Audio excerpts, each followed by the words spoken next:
Hello friends, जय हिंद, वंदे मातरम। Welcome back to our YouTube channel.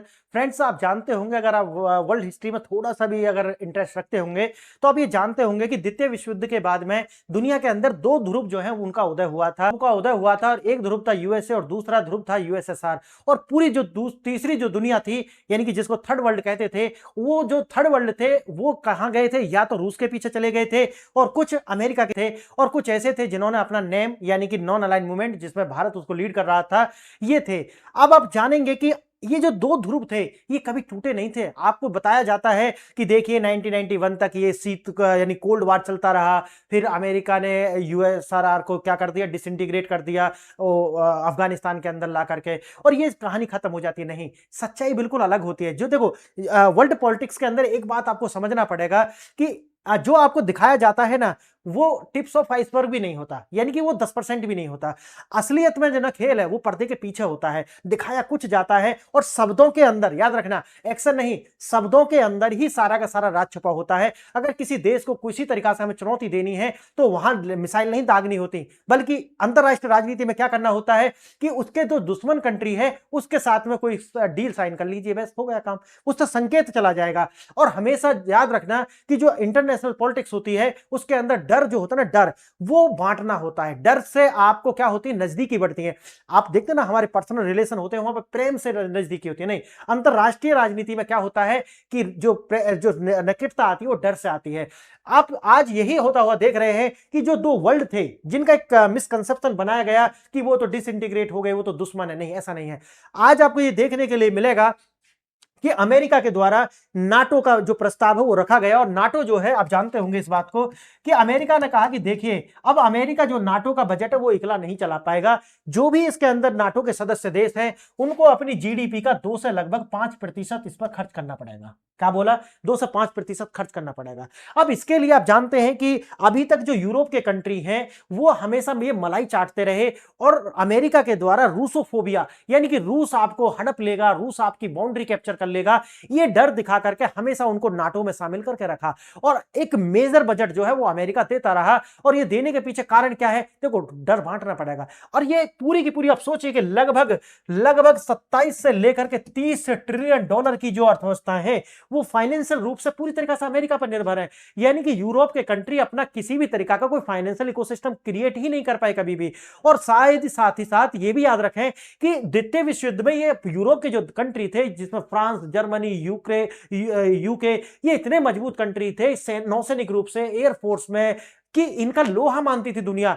America के द्वारा इस चैलेंज को एक्सेप्ट किया गया। और आज आप जाकर गूगल करना कि उनके सीडीएस क्या कह रहे हैं। आप यूके के सीडीएस ये बोल रहे हैं कि आज हम अपनी रक्षा करने में बेकार हैं। यानी कि मात्र 2-2, 3-3 एयरक्राफ्ट जो है उनके वो ऑपरेशनल है, सब ठप हो चुके हैं, सबमरीन ठप हो चुकी हैं। यानी कि अमेरिका के द्वारा खेल खेला गया कि जिसमें इनको पूरी तरीका से नाटो का चूरन दिया गया, और इनकी पूरी की पूरी सोशल व्यवस्था खत्म कर दिया, और इनका पूरा का पूरा जो डिफेंस है वो खत्म कर दिया, और आर्थिक रूप से इनको अपने ही इकोसिस्टम पर निर्भर बना लिया। और आज आज जब ये नाटो में अपने 2 से 5% जीडीपी का देने से मना कर रहे हैं, तो आज क्या करा है रूस के द्वारा इनको एक तरीका से संकेत दिए जा रहे हैं। संकेत, क्या संकेत?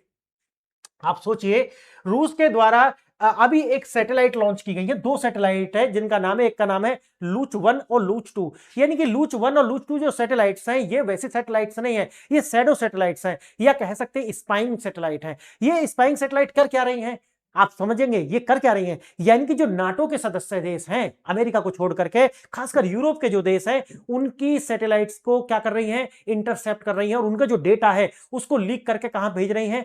रूस भेज रही हैं। आप सोचिए, ये कहां से आया ये संदेश? ये अमेरिका ने रूस को संदेश दिया। और मैंने एक वीडियो बनाई थी कि जून तक ये जो यूक्रेन वार है ये खत्म हो जाएगा, और रूस और अमेरिका के द्वारा अभी जो है लगभग 12 ट्रिलियन का तो अभी ये हो गया है जो यूक्रेन के अंदर, 12 ट्रिलियन का तो यूक्रेन के अंदर हो गया है, जिसमें उनकी पूरी इंडस्ट्रियल बेल्ट और एग्रीकल्चर इन दोनों देशों के द्वारा बांट ली गई। यानी एग्रीकल्चर किसके पास चला गया? अमेरिका के पास, और जो ये इंडस्ट्रियल बेल्ट है वो पूरा किसके पास चला गया, वो रूस के पास चला गया। और एक न्यूक्लियर पावर प्लांट है ज़ेपोरिज़िया करके कुछ है, वो जो है वो दोनों के दोनों 50-50% उसमें उसकी हिस्सेदारी हो गई है। अब समझिए, अब हो क्या रहा है, लगभग $50 ट्रिलियन का जो है इनके द्वारा क्या किया गया है, $50 ट्रिलियन का जो आर्कटिक एरिया के अंदर जितने भी रिसोर्सेस हैं वो अमेरिकन और जो रूस की कंपनी है वही प्रोसेसिंग करेंगी। ये समझौता हो गया है। अब समझिए, ये जो समझौता हुआ है इसलिए हुआ है कि दोनों मिलकर के चीन को निपटाएंगे। पहले तो चीन जिस तरीके से आगे बढ़ रहा है, चीन को डिस्ट्रॉय करेंगे और ये दोनों के साथ मिलकर के अपनी वही प्रभुसत्ता रखेंगे जो आज तक, यानी कि दुनिया में दो ही ध्रुव थे और दो ही ध्रुव रहने वाले हैं। ये दोनों मिलकर के ये सुनिश्चित करना चाहते हैं कि हम दो हैं और दोनों ही रहेंगे। याद रखना इस बात को। अब समझिए कि ये कर क्या रहे हैं, अब रूस जो अमेरिका है वो रूस को संकेत दिया कि जाइए और जो नाटो के कंट्री हैं इनका आप जो स्पाइंग कीजिए। स्पाइंग कर रहे हैं और जता भी रहे हैं कि हाँ स्पाइंग हो रही है। अब ये देश कुछ भी नहीं कर सकते, क्यों? क्योंकि ये आपने आप में डिफेंस इनके पास है नहीं कि जो रूस से ये मुकाबला कर पाए, और अपने फाइनेंशियल इकोसिस्टम के लिए ये पूरी तरह से अमेरिका पर निर्भर है। अब इनको बड़ा भाई बचाने आएगा नहीं, क्यों? क्योंकि उसने तो बोल दिया कि ग्रीनलैंड मुझे दीजिए, ग्रीनलैंड आप मुझे देंगे तो मैं आऊंगा आपको बचाने। और बचाना क्या है, रूस है, रूस उनका दोस्त है, आप समझ सकते हैं इसको। अब सोचिए कि ये जो कार्य है ये सब हो रहा है, और ये जो एंटी सैटेलाइट मिसाइल्स जो हैं इनको जो है लॉन्च किया जाएगा। ये जो स्पाइंग सैटेलाइट्स हैं इनको लॉन्च किया जाएगा। अंतरिक्ष में परमाणु विस्फोट की योजना जो है ये भी देखने के लिए मिल रही है, यानी कि स्पाइंग तो कर ही रहा है, साथ ही साथ कह रहा है कि देखिए मैं अब अंतरिक्ष में विस्फोट करूंगा। और इसको लेकर के हवाला दिया जाता है, आउटर स्पेस ट्रीटी हुई थी 1967 में, इसका हवाला दिया जाता है कि भाई ये आप नहीं कर सकते। लेकिन जैसा कि आप जानते हैं कि पुतिन के जो दोस्त हैं डोनाल्ड ट्रंप, उन्होंने जो है पहले ही इस ओल्ड वर्ल्ड ऑर्डर को तोड़ दिया है। आप जिस दिन आपने समझे वेनेजुएला के राष्ट्रपति को पकड़ के वो ले गए हैं, आप समझिए कि उसी दिन उन्होंने वर्ल्ड ऑर्डर तो तोड़ दिया है। अब उनका एक ही चलता है कि एक ही ऑर्डर है, वो है world Trump order, world Putin order. यही जो चलने वाला है, बाकी तो सब धराशायी होने वाले हैं। आगे देखेंगे।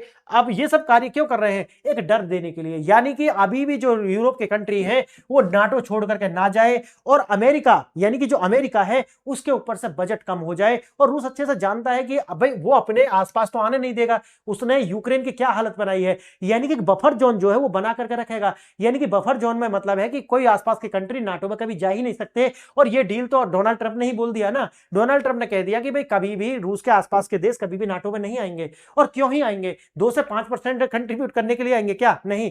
लेकिन इनको डर बांटा जाएगा, इनको नहीं निकलन देंगे। ये है, इसे बोलते हैं डिप्लोमेसी। समझ गए? इतना सीधा नहीं है जितना आप समझते हैं कि जैसा दिखता है दुनिया ने बता दिया तो दोनों क्या है, दुश्मन है। ये है, ऐसा नहीं होता। आगे देखना, युद्ध का वैश्विक प्रभाव, यानी कि 100 साल पीछे चली जाएगी दुनिया। बताया जा रहा है कि अगर ऐसा होता है, देखो अगर ऐसा करते हैं रूस, पहले तो स्पाइंग सैटेलाइट उन्होंने करा हुआ है, वो तो चल रहा है उनका लगातार शैडो सैटेलाइट्स, और ये जो अगर इस तरीका का विस्फोट ये करते हैं ऊपर जाकर के, तो समझिए कि इससे पूरा का पूरा जो जीपीएस सिस्टम है, नेविगेशन सिस्टम है, ये ठप हो जाएंगे। और एक बात बताऊं आपको, ये करेगा नहीं, ये करेगा नहीं, याद रखना इस बात को। लेकिन ये करा, ऐसा बोला क्यों जा रहा है, ये है नाटो ना छोड़ पाए, नाटो ना छोड़ पाए, याद रखना इस बात को। और रूस जो है उसके सर्वाइवल का मैटर है कि भाई देखिए मुझे जो है आप इररिलेवेंट नहीं बना सकते, नहीं तो मैं ये करूंगा, मेरे पास ये क्षमता है। आइए और देखते हैं। बैंकिंग हो, स्वास्थ्य हो, सारी जो या डिफेंस हो, ये सब के सब ठप हो जाने वाले हैं, समझिए। और हिरोशिमा से भी 100 गुना ज्यादा ये बम विस्फोट होने वाला है, उसको आप समझेंगे। तो अगर इतना बड़ा बम विस्फोट होगा तो ऊपर जितने भी मिसाइल, जितनी भी सैटेलाइट्स हैं, वो अपने आप में सब क्या बन जाएंगे, ढेर हो जाएंगे, वो कुछ नहीं बचेगा। लगभग आप देखेंगे अंतरिक्ष में 8000 से ज्यादा सैटेलाइट्स जो है वो घूम रही हैं। 110 से ज्यादा देश जो है 1967 की जो ट्रीटी थी उस पर सिग्नेचर कर चुके थे। और लेकिन जैसा कि मैंने आपको बताया कि जो कानून होते हैं ना, वो कमजोर लोगों के लिए होते हैं, याद रखना इस बात को आप। जो कानून होते हैं उनकी डिमांड कौन करता है, कमजोर लोग, वीक लोग करते हैं। ताकतवर लोगों के लिए तो ये क्या है, हर्डल है।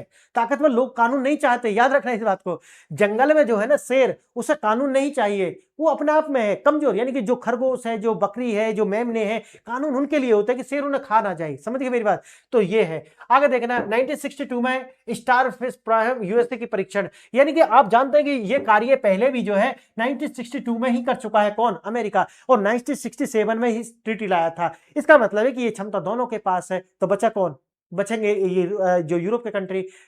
आप समझ रहे हैं मेरी बात? तो जब ये बचेंगे तो इनको कहां जाना पड़ेगा? बड़े भाई, बड़ा भाई कौन है? अमेरिका। अमेरिका क्या कह रहा है? आइए मेरी शरण में, ग्रीनलैंड मुझे दीजिए और 2 से 5% कंट्रीब्यूट कीजिए। और हमारा याद रखना, तीसरी बात और भी है, ऐसा नहीं दो ही बात से बच जाएगी।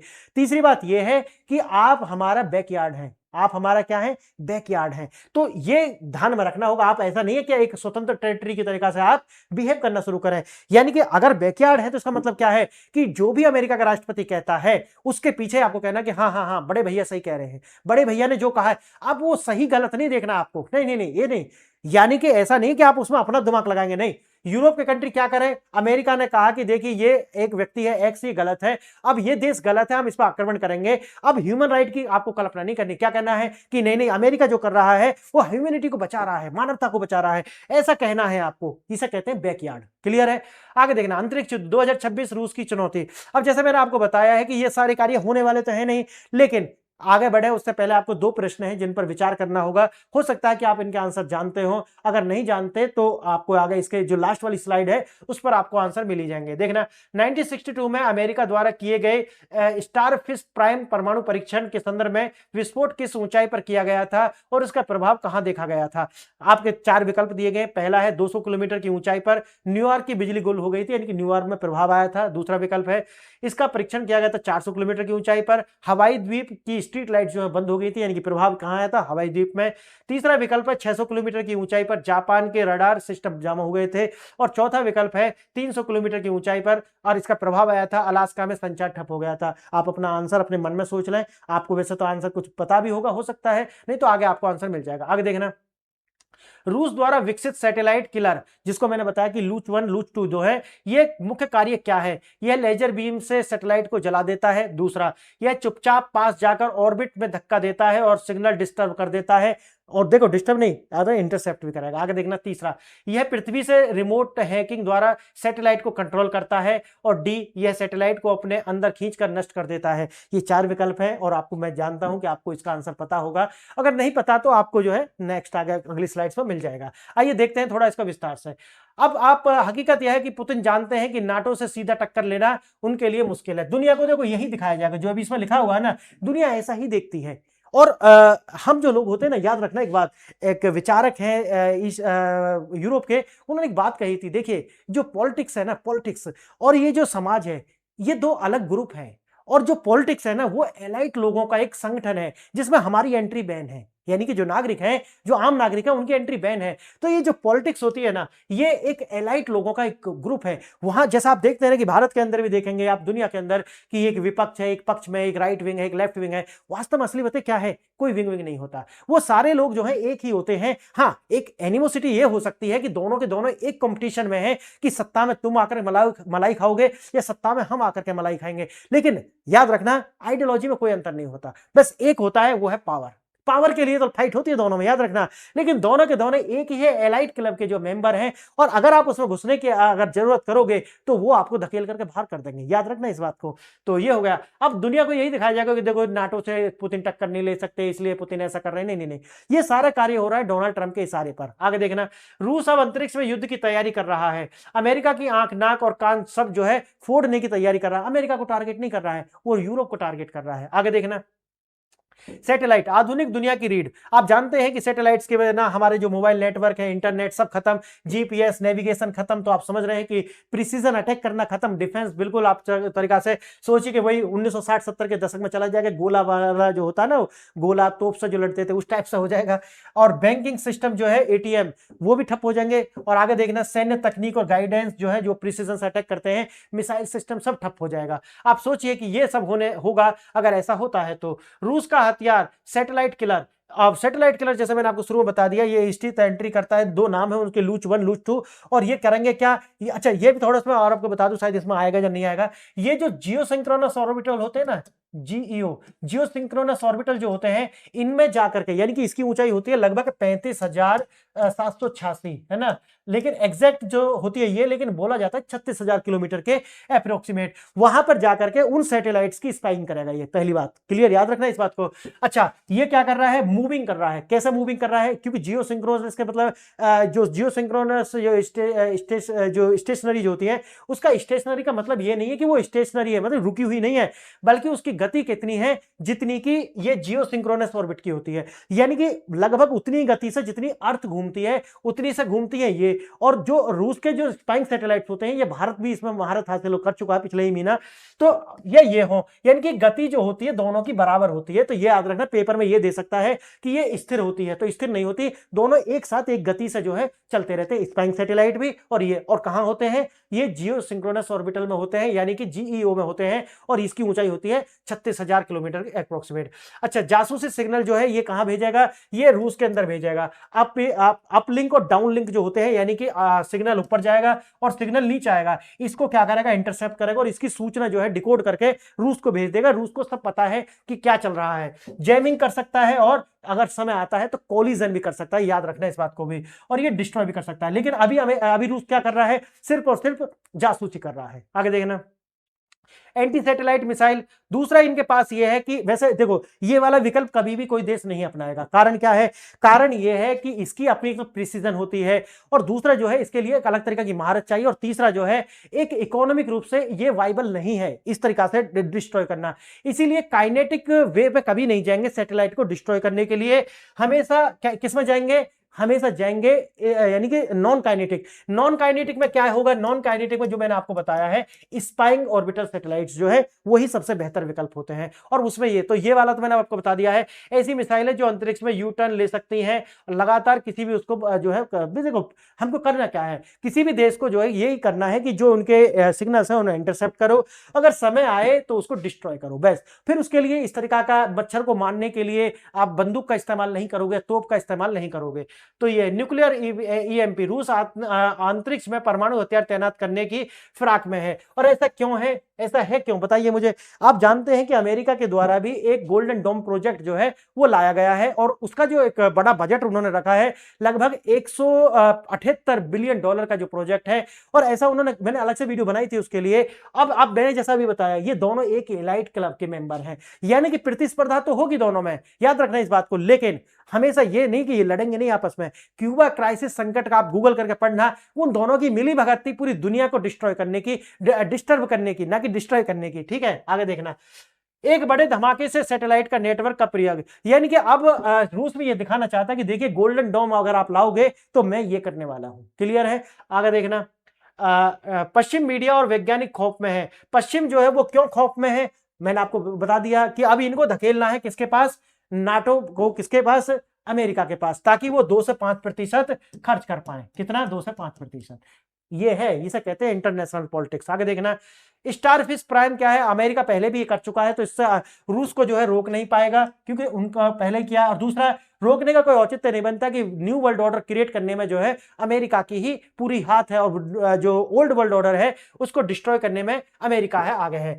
हजारों किलोमीटर दूर हवाई द्वीप में जो है लाइटें बंद हो गई थी, तो आपको दूसरा क्वेश्चन जो था उसका भी आंसर मिल चुका है। आगे देखना, अगर 2026 में ये हुआ तो ग्लोबल फॉल आउट हो सकता है, लेकिन जैसा कि मैंने आपको बताया ये बिल्कुल नहीं होगा, आज नहीं, कभी भी ये कभी नहीं होगा, याद रखना इस बात को।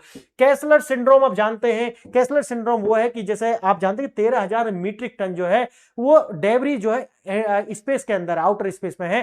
अब वो स्पेस के अंदर ऐसा होता है तो ये और बढ़ जाएगा, ये पेपर के लिए जरूर याद रखना, कैसलर सिंड्रोम जो क्या है। तो अंतरिक्ष के अंदर जितनी भी डेब्रीज है उससे संबंधित है ये। आगे देखना, वैश्विक प्रभाव, शेयर बाजार क्रैश हो जाएंगे, ब्लैकआउट हो जाएगा, अगर ऐसा हुआ तो ऐसा हो जाएगा, ऐसी संभावना जताई जा रही, जो मैंने पहले बता दिया। भारत पर असर वही है कि भारत पर ही नहीं दुनिया पर असर होगा, वही है, दुनिया 100 साल पीछे चली जाएगी, क्योंकि वहीं आ जाएंगे हम। अगर युद्ध करना है तो तोप से गोले छोड़ने पड़ेंगे। आगे देखना, अंतरिक्ष में परमाणु हथियार ले जाना मना था, किसके अकॉर्डिंग, ये जो 1967 की संधि थी इसके अकॉर्डिंग, आउटर स्पेस संधि जो थी इसके अकॉर्डिंग।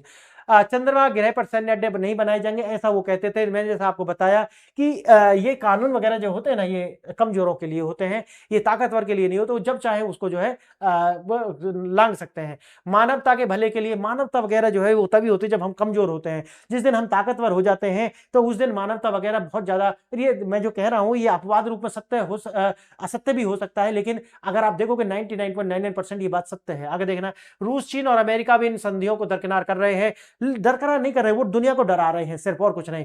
और ऐसा एक पहली बार नहीं कर रहे, वो पहले बहुत बार कर चुके हैं, पहले भी ऐसा। अगर 25 से 30 सालों में युद्ध रोबोट्स और द्वारा लड़े जाएंगे, इंसानों द्वारा बनाई गई टेक्नोलॉजी ही इंसानों के लिए विनाश का कारण बन सकती है। हाँ बिल्कुल। अगर देखेंगे वर्ल्ड वॉर 3 जो हो सकता है, डेटा स्पेस वर्ल्ड वॉर 3 जो है ना वो होगा, लेकिन उसका प्रारूप अलग होगा, किसी और वीडियो में उसको बताऊंगा। निष्कर्ष अगर हम देखें तो यूक्रेन युद्ध नहीं बढ़ेगा, जून के अंदर ये समाप्त हो जाएगा। ये मैंने अलग से वीडियो बनाई है इसके लिए। स्पेस वार विज्ञान कथा नहीं बल्कि हकीकत बन जाएगा। स्पेस वार में कुछ भी नहीं होगा। ये जो एंटी सैटेलाइट ऑर्बिटल जो होते हैं ना स्पाइंग वाले, इनको छोड़ा जाएगा और इससे ज्यादा स्पेस वार में कुछ भी नहीं होने वाला है। और अमेरिका को गोल्डन डोम बनाने से जो है रोका जाएगा। ये एक दुनिया का जो होने वाला है। स्पेस वार विज्ञान नहीं, कथा नहीं, ये सब कुछ जो है होता हुआ दिखेगा। अपनी राय आप भी लिख सकते हैं, और आपके दोनों जो प्रश्न मैंने पूछे थे उनके जवाब आप यहां देख सकते हैं। स्टारफिश प्राइम का प्रभाव, 400 किलोमीटर हवाई जो स्ट्रीट लाइट जो थी वो बंद हो गई थी, और उससे भी 100 गुना अगर विस्फोट अंतरिक्ष में होगा तो आप सोचिए कि सारी की सारी जो मिसाइल 8000 मिसाइल है वो क्या बन जाएंगी, एक डेबरी में तब्दील हो जाएंगी। अब है सैटेलाइट किलर के कार्य क्या है, चुपचाप पास जाकर ऑर्बिट से धक्का देता है और उनके सिग्नल्स जो है उनको डिस्टर्ब भी कर सकता है और इंटरसेप्ट भी कर सकता है। अभी तो इंटरसेप्ट कर रहा है, आप जानते हैं। तो फ्रेंड्स, जैसा कि आप जानते हैं मेरा नाम है प्रताप, और आप जो है मेरे चैनल्स हैं, इस चैनल को आप सब्सक्राइब कर सकते हैं। अगर आप सारी ये जो पीडीएफ में पढ़ा रहा हूं, अगर ये प्लस जितनी भी वीडियो मैं बनाता हूं उन सारी वीडियोस के लिंक चाहिए तो आप मेरे टेलीग्राम चैनल से जुड़ जाए। इनके लिंक आपको वीडियो के डिस्क्रिप्शन में मिल जाएंगे। और अगर आप मुझसे पर्सनली चैट चाहते हैं कि आपकी कोई इशू है, अगर आप मुझसे जुड़ना चाहते हैं तो व्हाट्सएप पर आप कर सकते हैं, तो इससे जुड़ जाए। और लास्ट नॉट द लीस्ट, आप मेरी ऐप है जो कि iOS और एंड्रॉइड पर है, PRS ऑफिशियल, आप इसको जाकर के डाउनलोड कर सकते हैं। और इसकी विशेषता क्या है, थोड़ा सा अगर आपके पास टाइम है तो आप सुन करके जाना। आप इसकी विशेषता यह है कि जितना भी स्टैटिक जीएस का पार्ट होता है, आप एक छोटे कांस्टेबल से लेकर के यूपीएससी की तैयारी के लिए जिस तरीका का कंटेंट चाहिए स्टैटिक जीएस के लिए, वो सारा का सारा मैंने मॉड्यूल्स बनाए हुए हैं, छोटे छोटे मॉड्यूल्स हैं, उनमें मैंने रखा हुआ। जैसे उदाहरण के लिए हिस्ट्री का अगर आप देखोगे तो हिस्ट्री को मैंने 5 भाग में डिवाइड कर दिया है। 5 भाग में आप देखोगे तो पहले भाग में मैंने क्या किया है, आपको आर्ट एंड कल्चर बना दिया है। दूसरे भाग में मैंने क्या किया है, आर्ट एंड कल्चर बना दिया। दूसरे भाग में मैंने क्या किया है, एंशिएंट हिस्ट्री बना दिया है। तीसरे भाग में मैंने क्या किया है, मेडिवल हिस्ट्री बना दिया है। चौथे भाग में मैंने क्या किया है, मॉडर्न हिस्ट्री बना दिया है। और 5वें भाग में मैंने क्या किया है, वर्ल्ड हिस्ट्री बना दिया है। इस तरीका से हिस्ट्री को हमने अलग अलग भागों में डिवाइड कर दिया है। आपको बहुत ही प्रिसाइज छोटे से, यानी कि 100-150 पेज के अंदर ही आपको नोट्स मिल जाएंगे। और ये जो नोट्स है ये आपको मिलने वाले हैं, और आप जाकर के मात्र बहुत कम कीमत में 300 से 400 रुपए में इनको जो है डाउनलोड करके अपने फोल्डर में सेव कर लें। जिंदगी भर आप इनको पढ़ सकते हैं, एक्सेस कर सकते हैं, जब तक आपका सिलेक्शन होगा।